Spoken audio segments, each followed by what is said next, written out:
Welcome to our second Theater Lovers Club Zoom webinar.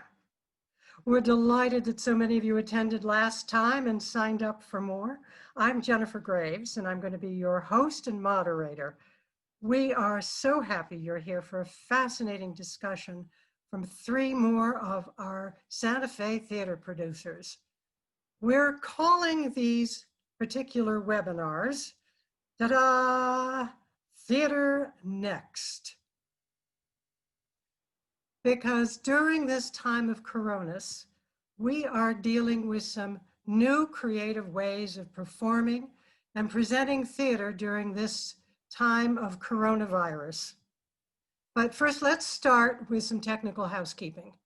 As this is a Zoom webinar, you're not going to be able to see a video of yourself, and you're automatically muted. But if you hover your pointer over the bottom margin of your screen, some of your devices, you may have to go to the top of your screen.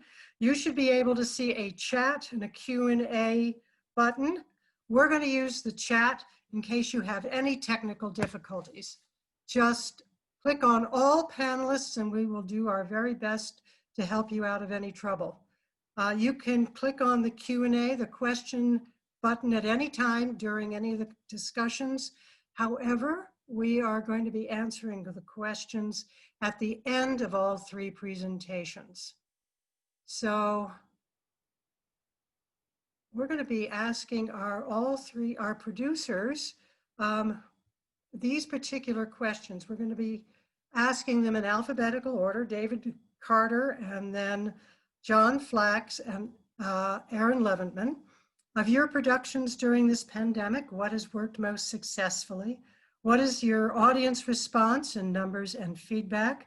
How are you inspiring and safely training your actors in different formats?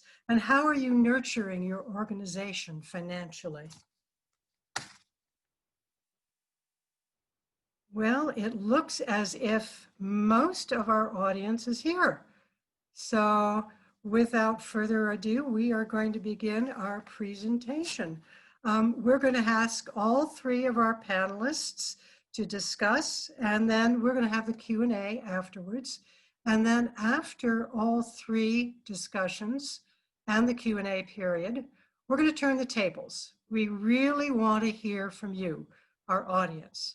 So we're going to be asking you to address some questions. And so we're going to put you on the hot spot. But right now, I want to introduce David Carter, who is Managing Director of the Santa Fe Playhouse. And David, if you could turn on your video, yay, we see you. And you've got your microphone on? I do, I hope. Yes, you do. Oh, that's terrific. David, the Santa Fe Playhouse has found so many diverse ways to continue their season as best they could. Now we know that you've done very different mediums for each production, and yes. And we'd just be very interested if you could address the challenges of each of them. So I'm just going to turn off my microphone right now and let you talk to us about how you've managed to carry on. Thank you. Of course. Well, the Santa Fe Playhouse, as many of you know, is not a one-person production. There's an entire team here. We have 4 people on staff. We have myself as managing director. We have Robin Raccoon, our artistic director, Annie Liu, who's our production manager, and Marguerite Scott, who heads up our education wing. So the Playhouse, at least there are 4 full-time permanent staff members. And in so doing, we have an opportunity to bounce ideas off each other, figure things out, talk amongst, and how to best pioneer forward. I say all this because, as many of the TLC audience knows, at the end of 2019, the Playhouse went through an administrative shift. Vaughn Irving, our previous artistic director, had left to pursue different, greener kind of pastures. Robin had been onboarded, and myself and Annie sort of stepped into different roles. So at the beginning of 2020, we were poised to challenge and to grow the Playhouse, moving from what has typically been sort of a community-based theater to a professional theater that services our community. What that means is we had budgeted higher stipends for our actors and our artistic staff. We had looked at extending our runs for shows. We had hoped to do more shows. We typically did 8 shows a season in the previous years. This year was going to be 9 shows. And when we were going to open the season in April, we were going to open it with Bad Jews by Joshua Harmon, a relatively new play written in the last 3-4 years, and discussing religious issues and sensitivities and heritage. And what we did beginning March at the Playhouse is we had cast the show. We had a director on board. We had all our staff on board. We had designs in for set design, light design, sound design, all the things you need for a show. And then March 13th hit, which was a Friday, March 13th, and the state shut down.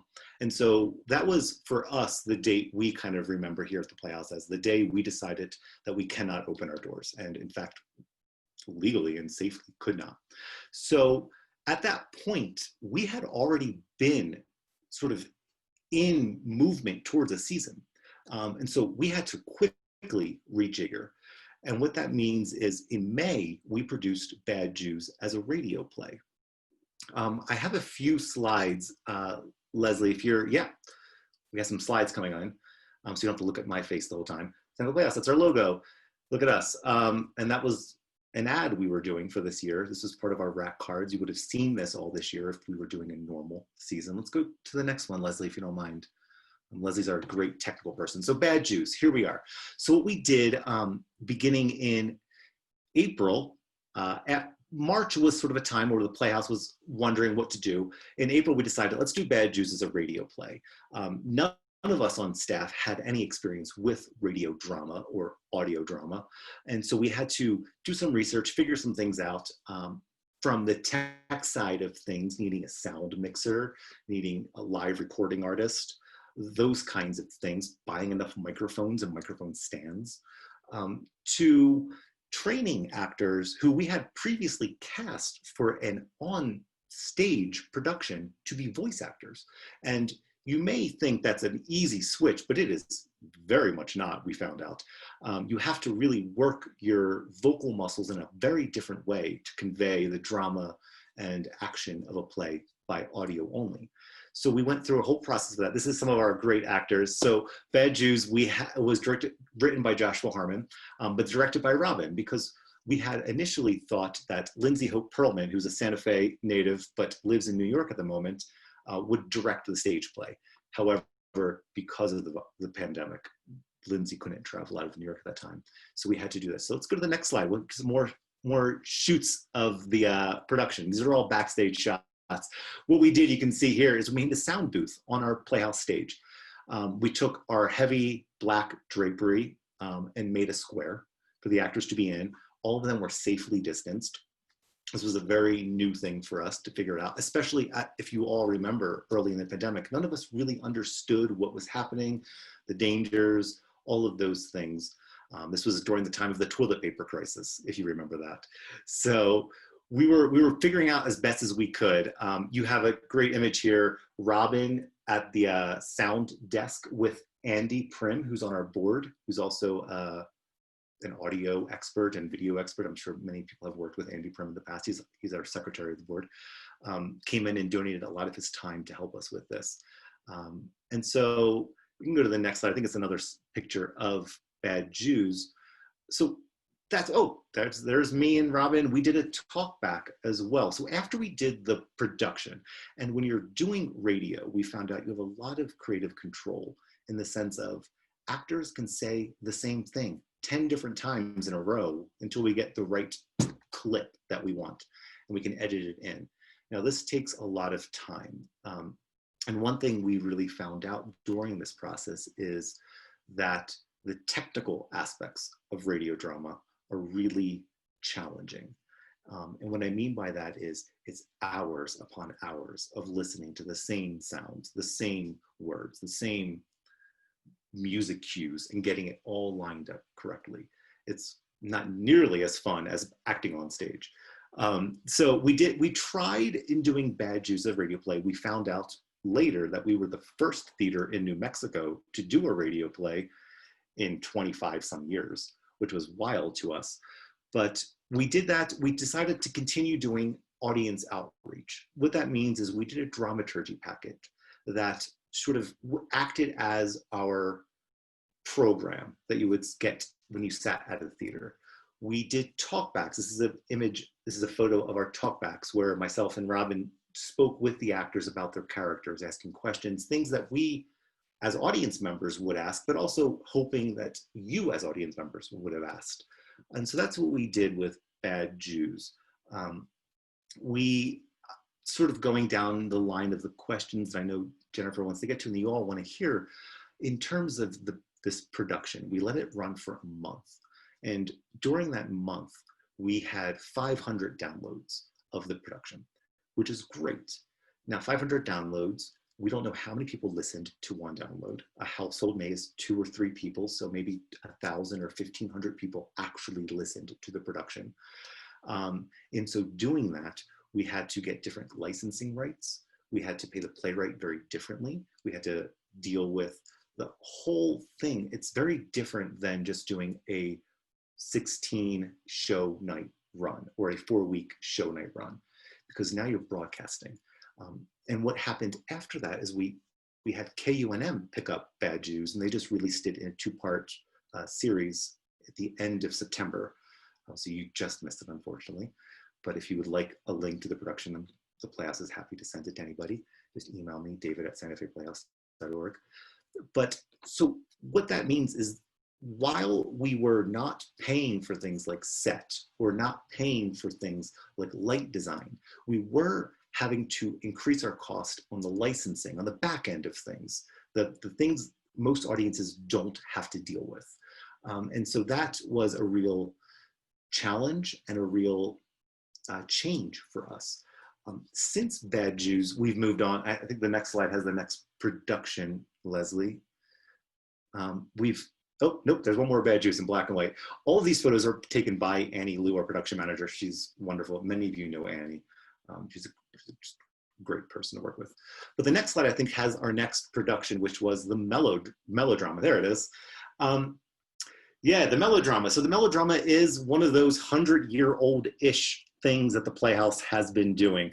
The Playhouse, many of you may or may not know, is entering its official 100-year birthday on 2022. That's our centennial date. When the Playhouse was founded, it was founded in 1919 by Mary Austin, and sort of unofficially producing shows around town. So 1919 was our 100-year unofficial birthday, but it's also the 100-year anniversary of the melodrama. The melodrama is a production that really lends itself to audience interaction.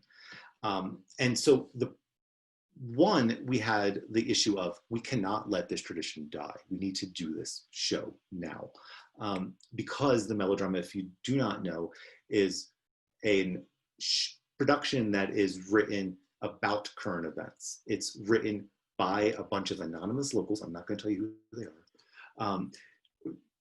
Around May, June, July time. And then usually August, September, we're building the show and we're producing the show, and you all can see it. Melodrama has historically been the Playhouse's biggest money draw. I will be very uncouth about that. We make the most money on the melodrama because we are extending our audience outside of the traditional theater audience. We're inviting the Fiesta Council, we're inviting people who don't come to shows, but they come to the melodrama because it's about Santa Fe and it's about our history here and our city.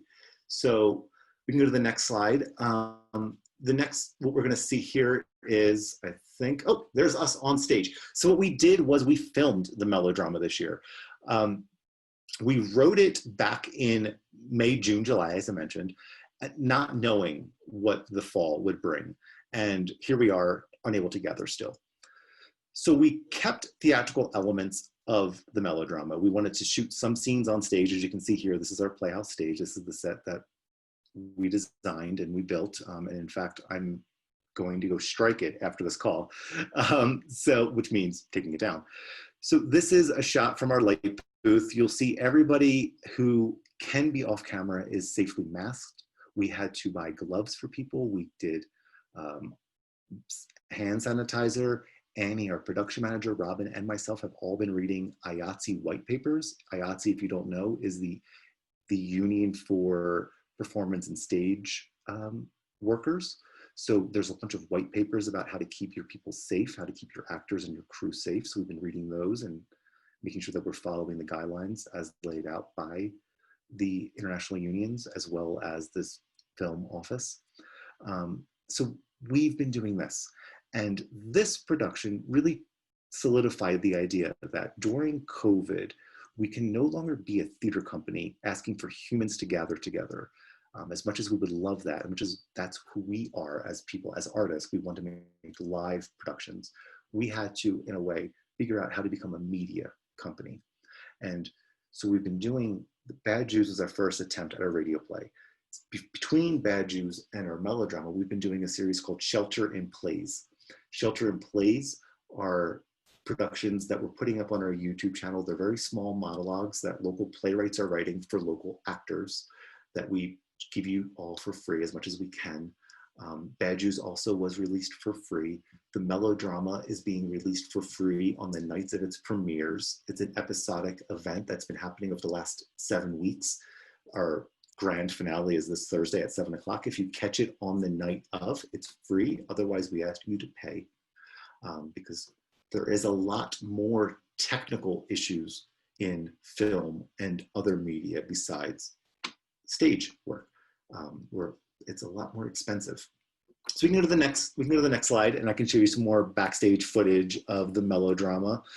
Here we are. We have Robin directing and Andy Prim again. Oh, I gotta wind up, so I'm gonna quickly go through these other slides. I've been talking far too long, so we can just quick go through melodrama. The next production we have is Hashtag Under the Influence. This will be a full film production, and I've got to go. So thank you all so much, and I hope to have some questions to answer. Oh, that's us doing hashtag. Yep, and there's the Playhouse. I apologize for running over time. I'm just very excited about the work we've been doing. Thank you, David. We really appreciate it. And we really appreciate the Santa Fe Playhouse, too, for everything that you've been creating for us. We're just thrilled that you've managed to keep on keeping on. So our next presenter is John Flax. And John, hi, how are you? Hi, can you hear me and see me, all that stuff? Okay, John, can you tilt your laptop a little bit because we're not getting all of your head? Thank you. That's terrific. Too much head there. There you go. Just want to let everybody know that, oh, there, much better. We can see all of you. Theater Grottesco has made its home in Santa Fe since 1996. And this year, boy, it's brought a lot of challenges to continue with your company. John, you've managed to create and continue working with all of our Santa Fe-based actors. And I wonder if you could just give us a little bit of a tip on how you've managed to do that. Okay, Jennifer, and thank you. And thanks to TLC for inviting me here and for all the good things you all are doing to support us. Let's see, when COVID hit, we were several days from opening a new production. Probably a lot of you know that Grottesco doesn't do a season. We do one show a year, and we usually work at least a year to put that show together. So in our minds, it was a postponement. It wasn't a cancellation. And we met frequently on Zoom to talk about, how do we do this? How do we rehearse? All those things that I'm sure you know about. One of the things we did right away was we transformed our newsletter from a fundraising marketing tool to an artistic blog. And at first we were doing 2 newsletters a week, and then we realized that that was a little more than we could handle. So we're doing 1 a week now. And in every newsletter, we either show a new short piece that a company member has created, or we show an excerpt from an archival piece. So we've done I don't know how many, 25 or 30 of those. And you can go to our website and sign up for those. They're also mostly on YouTube. I think if you're on YouTube and you see one and then you say, show me more, you can see more and more and more. There's a lot of them. So that was one thing we did that I think has been pretty successful. We have our email list is about 2,700, and we generally get about 20% of that, 550 people or something like that, more or less, open those new newsletters, and we hope they actually look at the clips, because that's the best part. We try to keep the descriptions short, but we want to give people some background about how the piece came about, and some comments from the creators and the actors that were in it. The show that was originally called The Other, because it's about a group of buffoons, and there's a long history about buffoons, but it's Middle Ages. It predates clowning. And there's often a connection to the court. The buffoon, usually a buffoon was kept in residence as a fool, and he or she was the only person who could speak truth to power. And of course, if he went too far, then they would just, off the head and go find another one. So we spent months trying to figure out how are we going to do this show, or can we do this show? And as the clock was ticking, basically the premise of the show is this group of buffoons shows up at the court, which happens to be the theater, and they muck around for a while and entertain you. They show you their butts. They have little songs they do and little dances. But what they've really come to tell you is a fairy tale, and it's called A King Without a Kingdom. And it was kind of election sensitive. So we finally decided that it was time, and we needed to put it out some way. Now, we had the great dumb luck of one, working with buffoonery, which is pretty interesting as a style because it's way over the top. So for those of us who are tired of zooming and just kind of the, I don't know what you'd call it, the very naturalistic quality of it, this is crazy. On top of it, we've been working for a while with storytelling as opposed to dialogue. So, dialogue when you're in different Zoom boxes is challenging, and some people around the world are starting to make some great progress with that. And you're getting my own personal opinions with this, by the way. But storytelling is a little less challenging. So the way this was set up was they each know the story, but in their own words. And what we finally videotaped was each actor at home shooting themselves, or maybe a partner shot them, and they would tell the story.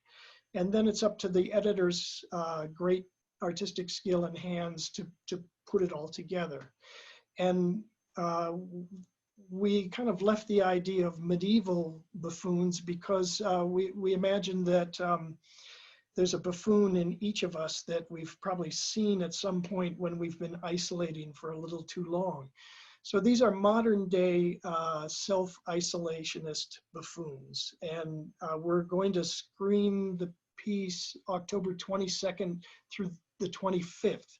It'll be available on Vimeo.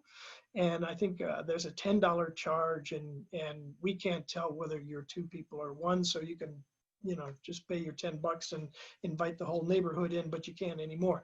And then we're going to do a live Zoom talkback each of those days. Most of them are at 6 o'clock, Sundays at 2 o'clock.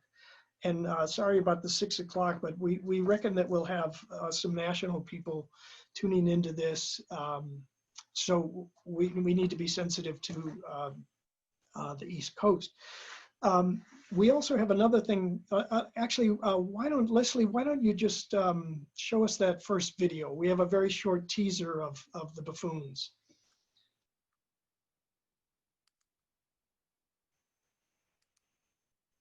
Watch. Listen. Arum sasa, arum sasa. Arum sa sa sa sa. Arum sasa, arum sasa. Once upon a time. This man, he didn't really have a name, and everyone sort of called him the Imp because of his greenish skin and his pointy ears. He wanted the crown. He wanted so bad. Every day he examined the boy's socks, determined punishment by day. He learned how to trick his classmates out of pocket change and gumballs. It doesn't matter if you like or dislike the person you are punishing. What matters is that it's unexpected. Keep everyone off balance, and you shall be the calm at the center of the storm. All this is yours, my king, as far as you can see. With one condition, you must stay here forever. He said, up is down, and down is up. Scramble what they know, and you will be the storm and the calm itself. Beware, my king. There are those in your kingdom that cannot be trusted. Watch, listen. Punish those you suspect. Start now.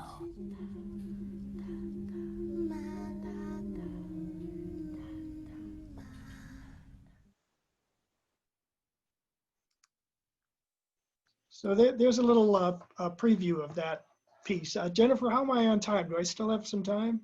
Okay. We have one other thing that we're doing right now. We've been working with slow motion for quite some time. And we realized that it can be taken into the street. It doesn't have to be on stage. And so we've started a program that we call Change the Pace. And we were scheduled to do a slow motion walk at the South Side Library on Saturday, which is a new polling station, and that was their first day. Once again, we have great luck with postponements, but due to the governor's new restrictions about gathering, we've postponed that. But we intend to do many of these. We actually wanted to do a slow motion walk through one of the burn sites that we've experienced this summer with a banner that says complexity on it. So we're in the streets now a little bit, and COVID permitting. Let's see. I want to try to answer some of your questions here. Let's see. I think we're all just really trying to survive, so we haven't been very nurturing. We have given our actors the opportunity to create short pieces, and of course they get paid for that. Grottesco actors get paid for everything they do. Not very well, but something.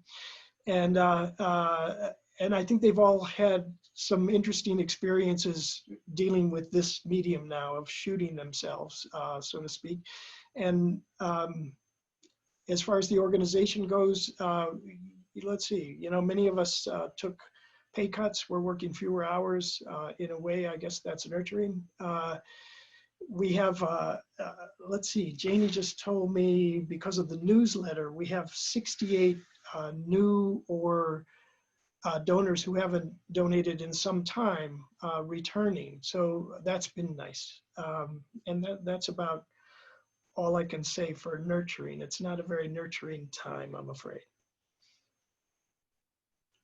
Well, John, thank you so very, very much. And we know that Grottesco will always find a way of expressing. So thank you for keeping it on. And we just wish you the very best of luck as we go into this next year. And I'm sure you will find, as you always do, ways of creating. So thank you. Thank you, Jennifer. So our next speaker is Aaron Leventman. And John, if you could turn off your video and thank you. And Aaron, have you got your video on and your microphone? Yep. Oh, terrific. Good. Well, I just wanted to let everybody know a little bit about your background before you start. You have been very much involved with, and did you not create the Santa Fe Film Festival? Oh, no, it actually preceded me. I was the head of programming for 6 years. Okay, well, you did a wonderful job, as well as Thank you. theater and commercials and films, and you even had stuff off Broadway, as I recall. Well, I would say more off, but thank you for that. And then you created the Almost Adults Theater to give voice to our LGBT community, and you've written many, many plays for that. And then lately, what you've been doing is a series of Zoom short stories, which has been almost monthly and sometimes bi-monthly. And we'd really love to know how you adapted live theater to the Zoom format. Yeah, well, I'm gonna, right before I address that, I just want to give a brief history of what Almost Adults is, because it's kind of existed in many different forms over really since 2010. So as a playwright, some of my plays were getting produced in festivals around the country.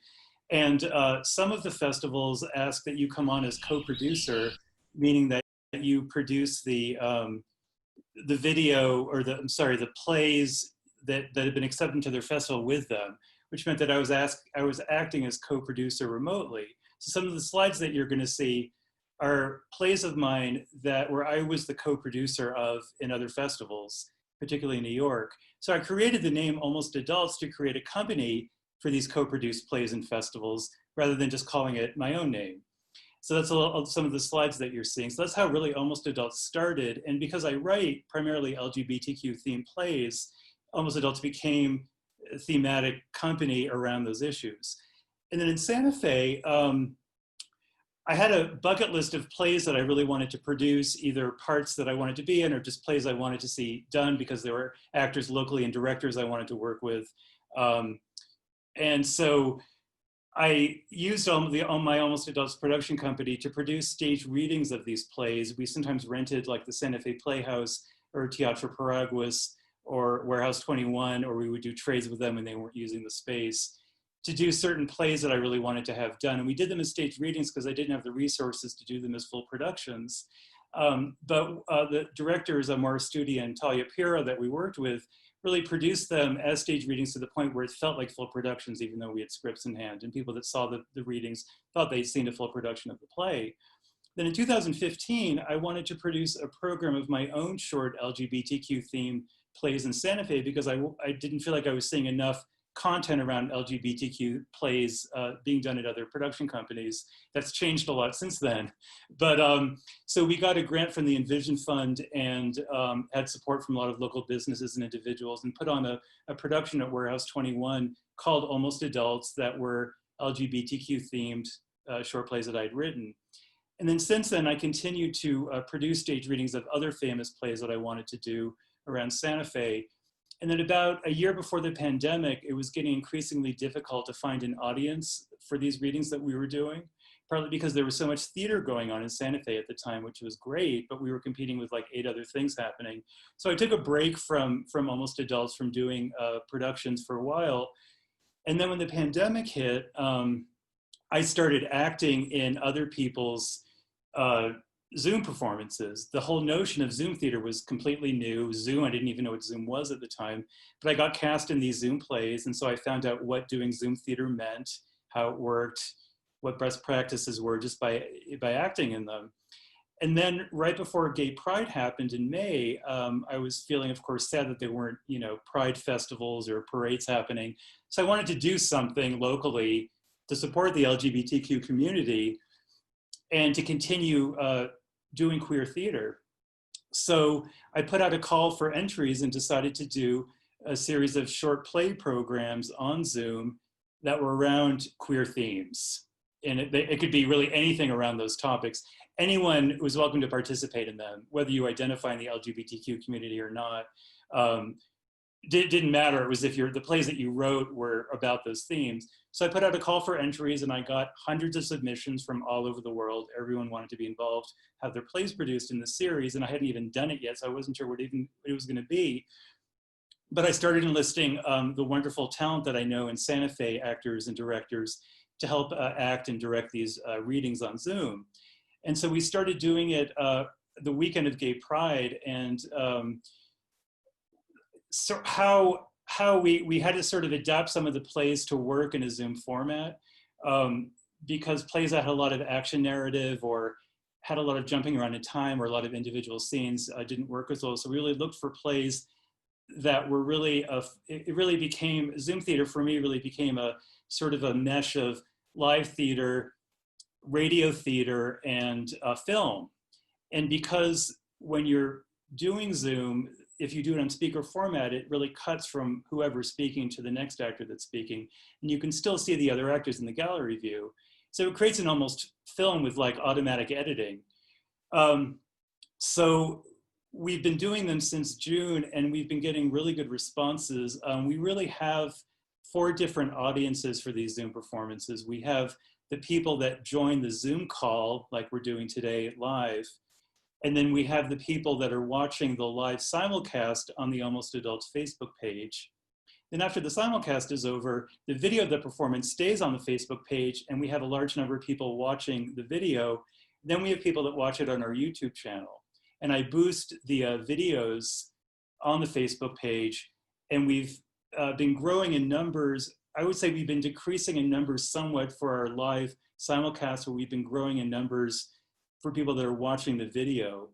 And so we maybe get anywhere from 200 to 300 people that watch the video after the fact. Now, I have no way to track who these people are or if they're watching it all the way through, but Facebook is telling me we have 300 views, so I'm going with that. And we've had wonderful support literally from all over the country, and we even have people that are watching the live simulcast in Europe. We've had a couple of people that are staying up very late to watch our 4 p.m. start time in New Mexico. But I think what's been really exciting about it, and of course nothing can replace live theater, but the fact that everyone involved has gotten to work with people from all over that they never would have had the opportunity to work with before.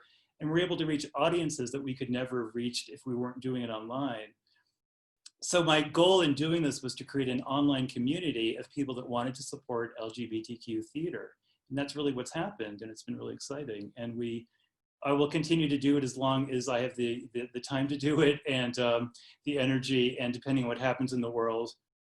And in my life, I have enough plays to do for the next 3 years, so we'll see how it goes. But I've been really enjoying working with so many different kinds of people. And the other idea behind Almost Adults was really to create opportunities for people, even if I couldn't offer, great salaries, but the fact that I'm trying to keep the time commitments down to a minimum. When you do a 10-minute play on Zoom, and we do them as readings, the actors don't have to learn their lines, but because they read the scripts off the screen, they're looking into the camera, and it creates an immediacy between them and the audience. That's been working really nicely, and between them and the other actors.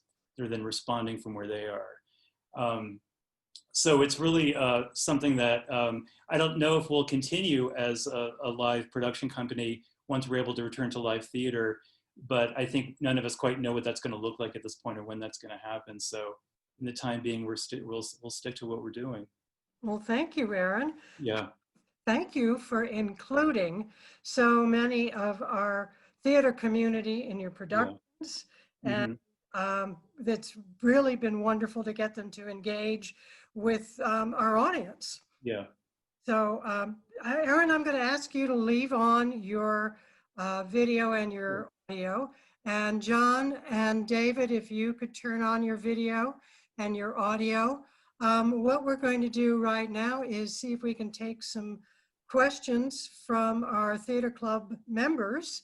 And I will see if I can get get something for all of you so that you can each answer the question. Marguerite Scott says, bravo, David. We love Marguerite. If you guys don't know about the Young Playwrights Program, our educational wing of the Playhouse, it's fantastic. And Marguerite is crushing it. She's doing And great. Almost Adults is actually producing a reading from one of your students in that program. Yeah, we're really excited for that. Thanks, Aaron. So Yeah. we're really excited Yay. that we're brought around. Yeah. And that's really the work of Marguerite. So thank you, Yes. Marguerite, for the bravo, but brava Marguerite. to Marguerite. Hi, Marguerite. There you go. I have a question that I'm going to address to each one of you because it's really the topic of this webinar. And I'm going to start with John. What are the special considerations for producing virtual theater?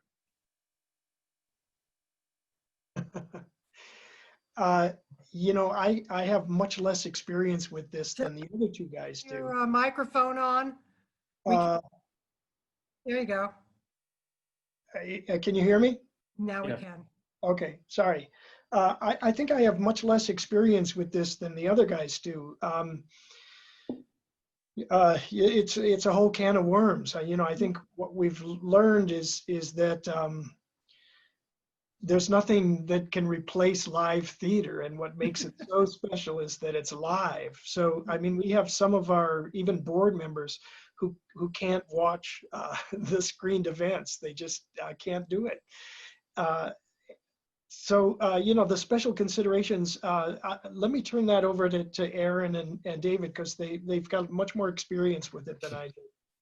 Okay, David, I'll let you go first. Oh, yeah, only recently have we gotten this kind of experience. And a lot of it really is balancing theatricality versus film virtual work. For us, at least at the Playhouse, we're endeavoring to capture what it is to be in a live audience, but do it from your own home. And that's hard, especially with Zoom formats. I mean, we're all watching this right now. We know how flat it can be and how challenging the Zoom format can be. But it's tough to do theater in your own living room, but it's something that we've been challenged to do. I will say that because I am a managing director flanked by two amazing artistic directors, working with an amazing artistic director, Robin herself, that I see the financial side of things, and virtual productions they require different kind of equipment. They require different kind of attentiveness.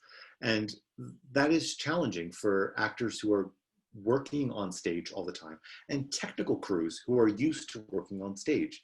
And that's something that we've found to be growing into. Aaron, have you had any kind of directorial hints that you've had to give your actors for Zoom? How have you managed to translate your plays to a Zoom content?